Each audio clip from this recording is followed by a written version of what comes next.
Welcome back into the Bangtan Universe wormhole. This video is part of the 7 series, in which we profile the 7 main characters of the Bangtan Universe one at a time.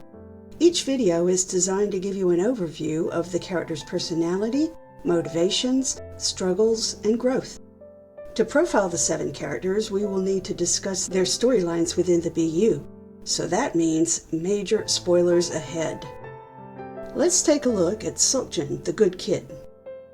Before we get into his story, please give this video a thumbs up, subscribe to our channel, and click the notification bells so you won't miss out on our newest content. Now let's get started.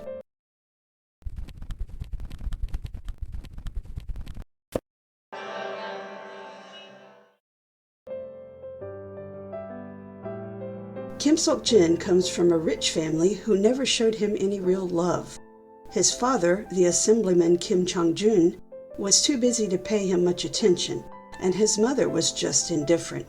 She died when SeokJin was young, and his father sent him to live in the United States with his maternal grandmother. He stayed there for 7 years before his father called him home to Korea with no explanation. When SeokJin is in middle school, a pair of goons storm the classroom and try to kidnap one of SeokJin's classmates. SeokJin helps the boy escape and tries to hide him in his own bedroom, but SeokJin's father bursts in and tells SeokJin to be a good kid and let the goons take the boy away. Since his parents had never cared about him in any way except with regard to his obedience, SeokJin doesn't try to argue with his father. He lets the boy be taken. When SeokJin returns to Korea in year 19, his father enrolls him in Songju Jail High School and immediately takes him to meet the principal. In this meeting, both adults stress the importance of SeokJin being a good student and let him know that he'll be expected to inform on the bad students. SeokJin agrees because his whole personality centers around being a good kid, and he thinks being good means being judged good by others. But he feels torn when he meets the other 6 boys. He's never had friends like these before, and he doesn't want to get them in trouble.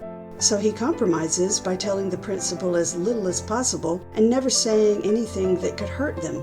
Or so he thinks. One day, a few wrong words from him lead to Yoongi's expulsion, and SeokJin feels horrified and guilty. He withdraws from his friends, and when the school year is over, his father sends him back to the United States for another 2 years. SeokJin returns to Songju in year 22, and he finds out that all his high school friends are either missing, in jail, or dead. Sitting at the beach one night, wondering what went wrong, he's confronted by a white cat with 1 blue eye and 1 green eye, and the cat speaks to him. It says, "If you could turn back time, do you believe you can straighten out the errors and mistakes and save everyone?" SeokJin says he'd do anything to make that happen. And thus he accidentally binds himself in a contract with an entity that wants to destroy him and his friends. The next morning, SeokJin begins time traveling, bouncing back to April 22nd every time things go wrong for his friends. But he doesn't know he's time traveling until a second entity speaks to him and helps him remember the loops. That's when SeokJin begins the long process of figuring out A, why his friends harm or kill themselves and others, and B, how to stop them from doing it. Finally, he does save everyone, but it's too complicated to describe here. If you want the details, we'll refer you to the videos summarizing the Bangtan Universe Part 1. After SeokJin saves all his friends, he makes arrangements for them to stay at a cottage overnight, and he plans to tell them about his time traveling then. But he's derailed by Taeyoung, who has at least a couple of bones to pick with him and Namjoon. SeokJin ends up punching Taeyoung, and the group splits up all over again.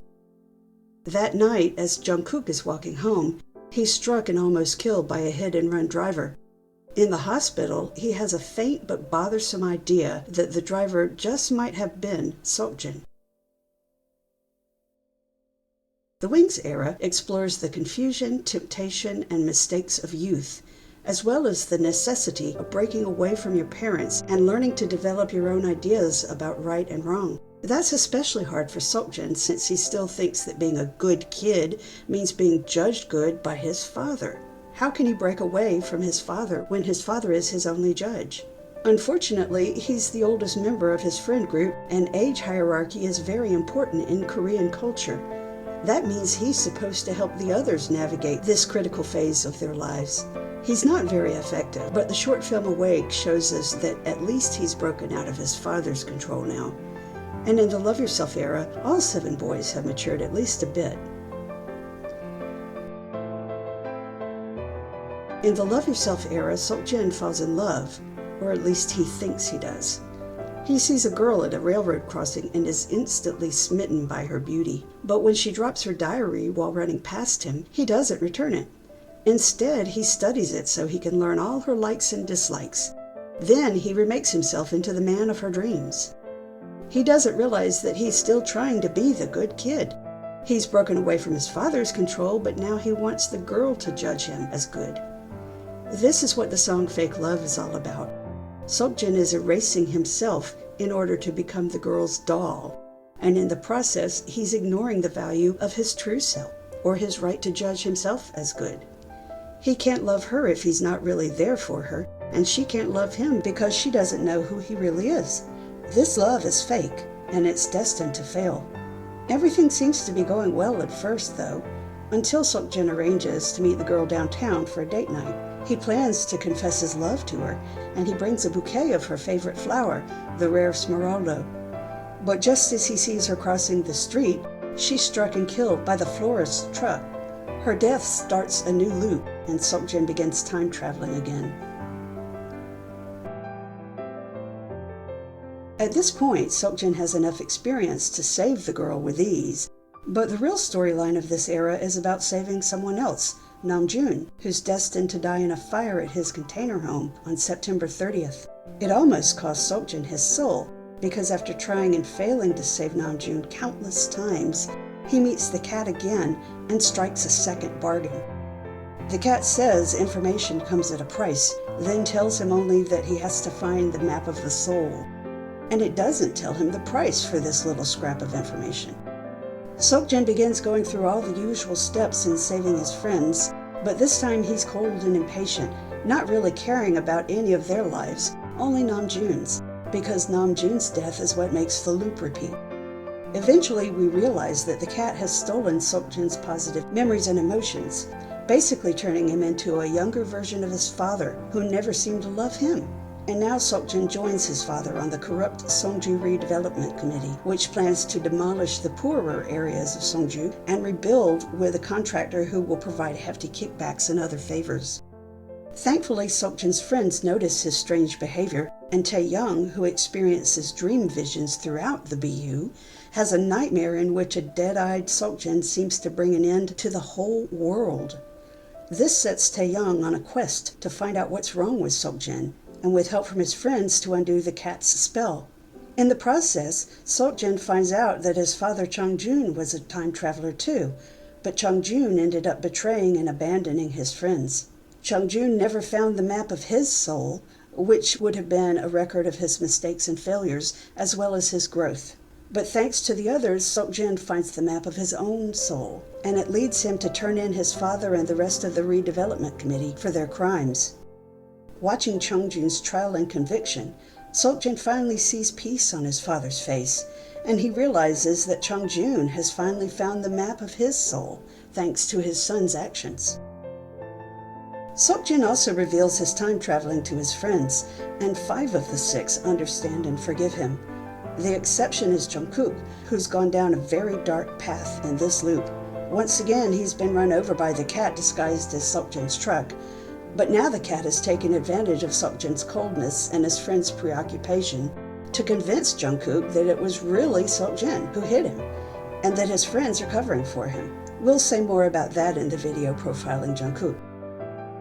SeokJin does manage to save Namjoon. The fire still happens, but the events of this loop have changed the date and the details, and that, plus a call from Tae-young, are enough to put SeokJin at the right place and time to rescue Namjoon. Finally, SeokJin brings his fake love story to a close by returning the girl's diary. He knows she'll never want to see him again, but he also knows it's better than erasing himself for her. His story closes with him smiling at himself in a mirror. For the first time in SeokJin's life, he realizes he doesn't have to be perfect. He doesn't need anyone else to judge him as a good person, and he doesn't have to pretend to be someone he's not. SeokJin can finally be himself and love himself, flaws and all.